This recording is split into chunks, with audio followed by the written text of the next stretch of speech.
Hello friends, so check it out. I've got this stand-in, or this shelf.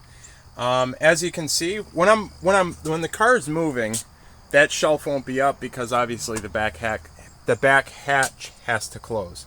So I'm not worried about this thing sliding all the way over here because it'll actually hit on the back of this seat before it actually falls out. I'm not worried about it swinging or anything like that because it's pretty well in place. I put my, I don't know what you want to call it, gadget box with all of its stuff in here, all of my electronics in there, just some miscellaneous electronics. But now I have all this room down here, which is kind of nice. It's about, I don't know, 5-6 inches of room down there, which is cool.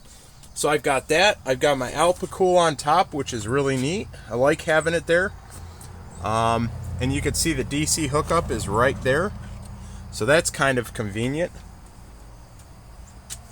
Now I've got all this room here. I'll have to get maybe a a couple of these small storage totes to put in here or something like that. Maybe a bigger one, who knows. But I've also got all this room over here for one as well, for storage, and I've got all that room down there. So this is pretty much, I'm set in the back when it comes to storage. I don't need anything more, so I'm pretty happy about that.